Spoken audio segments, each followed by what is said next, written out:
Hi everyone, welcome back to another episode of Small Caliber Arms Review. I'm Richard, and today I have with me a small assortment of AR-15s, or the Armalite rifle. Not assault rifle, not automatic rifle. These are semi-automatic firearms. I have three of them here configured differently. I have a 300 Blackout pistol, I have just a regular carbine, 5.56, and then I have one that I built for long range shooting with a varmint light on it. Try to pick off a few coyotes out here on the farm. They're really a nice rifle. They're modular, they're easy to work on, especially once you get used to them, and a lot of fun. As long as you use it for legal purposes, they're a fantastic firearm to have. They can be made into many different calibers. I've seen them from 17 HMR all the way up to the 50 Beowulf, which in the state of Ohio is legal for hunting. Straight wall cartridge, it's good to go. 5.56 is the more popular caliber. It can fire 223s in it also, and good gun for a lot of different reasons, whether it be home defense, farm defense, whatever you want. Fun rifles to shoot. Alright, the AR-15, what I call a modular rifle, all three of these, all you have to do when you want to take it apart, there's two pins. You push the pins out. This is your takedown pin. This is your pivot pin in the front there. You push them out, pull them. Your lower separates from your upper. Now you can take any one of these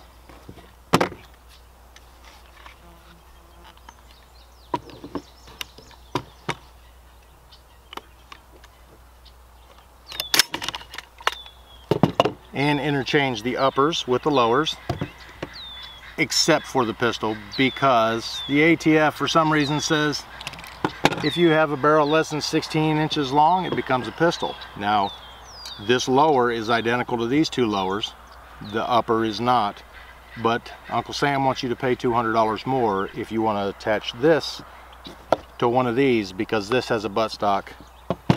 This does not have a buttstock.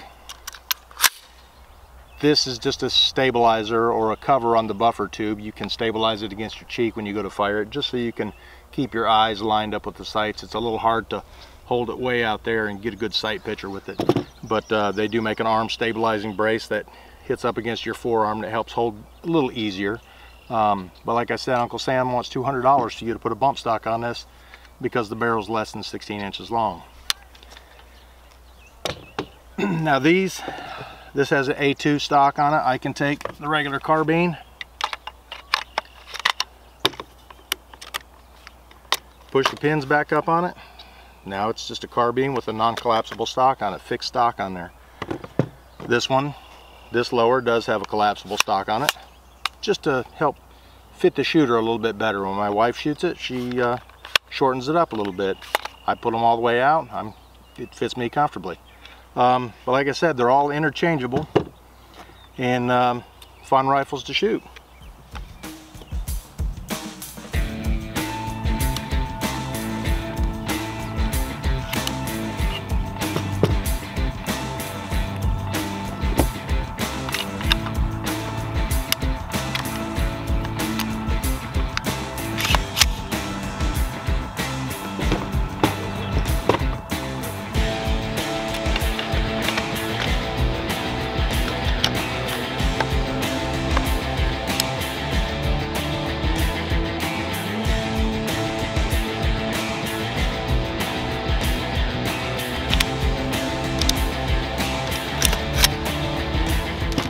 All right, we're going to go ahead and throw a few rounds in this one and give a few shots.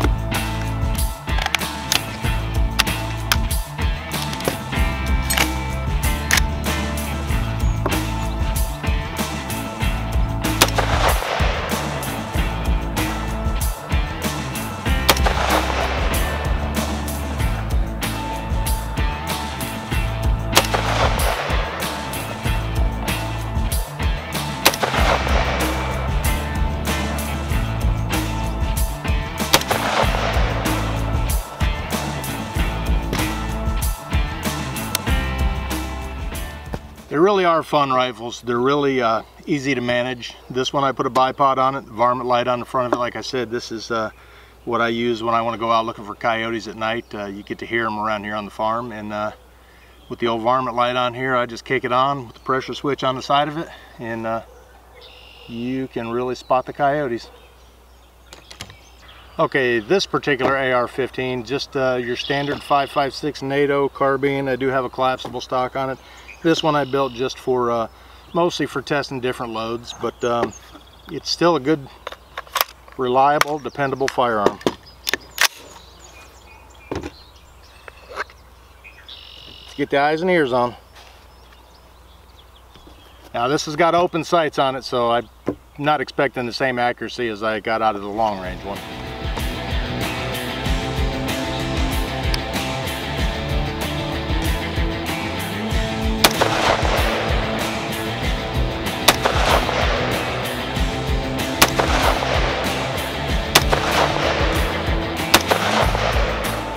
And it is full semi-auto, whatever that means.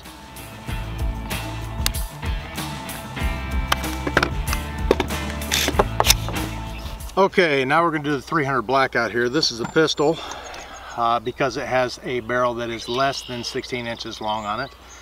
It also does not have a buttstock, just a cushion on the buffer tube, and that legally makes it a pistol. I don't know why, but anyways, it does. It's the ATS rules, not mine. 300 Blackout is pretty much a 5.56 that's been cut down. The neck has been reshaped and fits in the same magazines, fires in the same gun, just have to have a different barrel, obviously. 5.56 and 7.62 is the diameter of these bullets, so they're not going to fit through the 5.56 barrel. But you put another barrel on it, and then it becomes a 300 Blackout.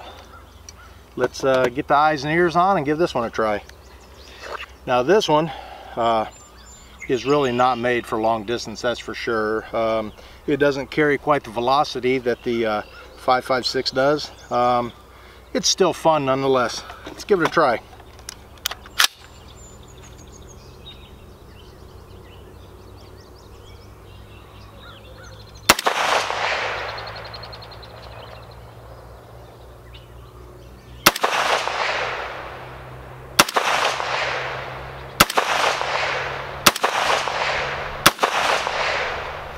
That's it. It's all the rounds I had in there, but I'll collect those brass and reload them again, as well as take some of my 5.56, cut them down, and resize the necks on them and make some more 300 Blackouts.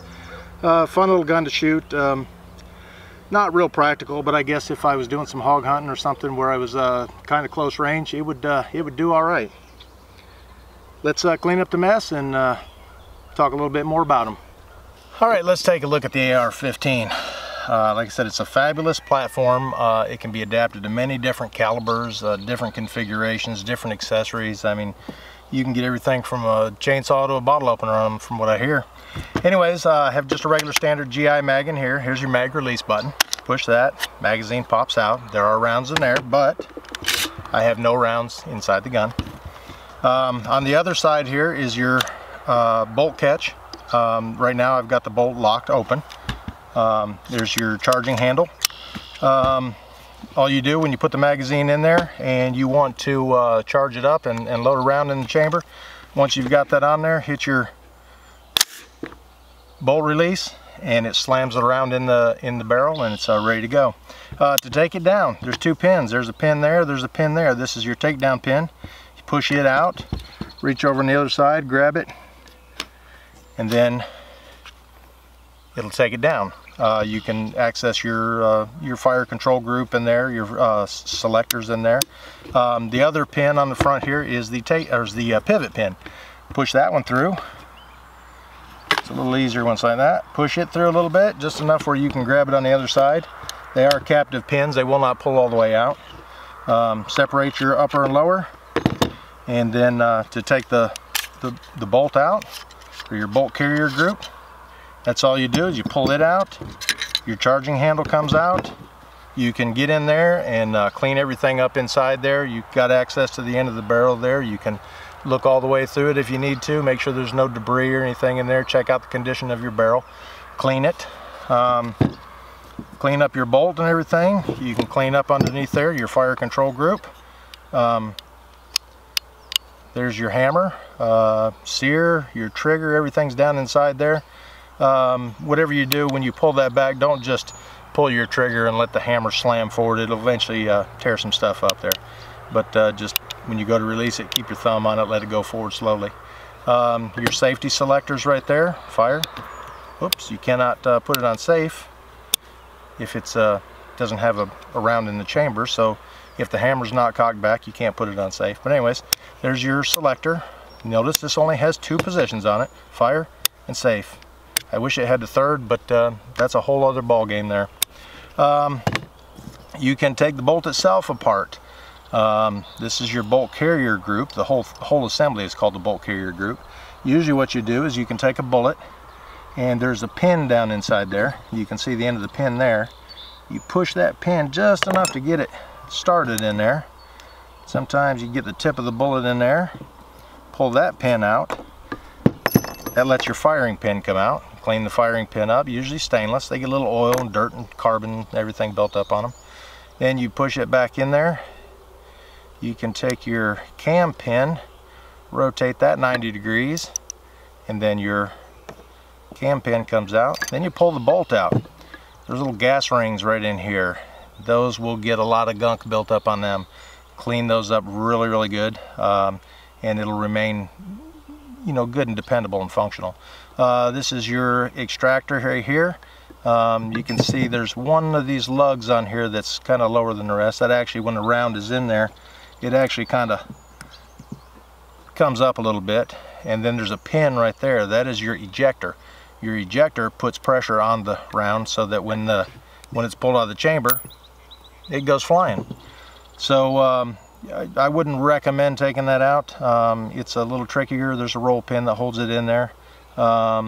Your extractor there can be taken out. You can push down on it. There's a pin there that comes out. You probably won't need to take it out to clean it or anything, but just clean the bolt up real good.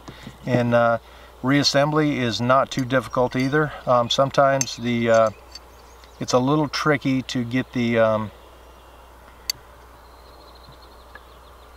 firing pin retaining pin back inside. Put the cam pin back in there. Your firing pin is going to go back in here, and your cam pin has to be rotated so that the firing pin goes through it.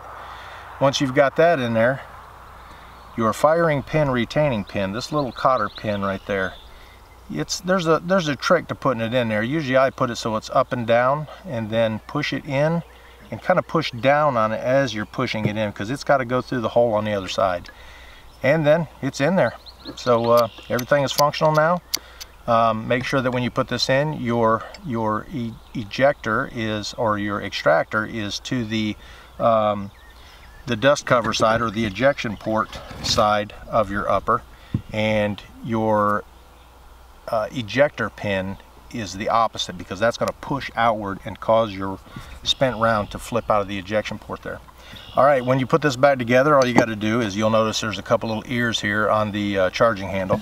There's a specific spot in the upper where it goes in there and drops down in, and then it can slide forward. Make sure your cam pin is rolled back up to the center, and take and hold it upside down so your gas key goes down inside of the charging handle. It'll slide right in there. Take the whole assembly, push it forward until it locks in there. That'll cause your bolt to rotate and lock up inside there, and then it makes reassembly a whole lot easier. This slot right in here is where your fire control group is going to go in there. And then just put the lower back on there. You line the pins back up. Once you get it where it's going to be, push your pivot pin back in. Make sure it's pushed all the way down. Push your takedown pin in, and make sure try it a few times, make sure everything functions right, and it's good to go, ready to shoot again. Okay, I hope you enjoyed my take on the AR15. I love the modular platform. I love being able to adapt this gun to any situation you want. Available in multiple calibers, anywhere from 17 HMR up to 50 Beowulf in the AR15 platform. The AR10 platform unlocks a whole other set of possibilities. If you like this video, click the thumbs up, share it, and subscribe if you haven't already. Hit the notification bell so you'll know when I release a new video. Thanks for watching Small Caliber Arms Review.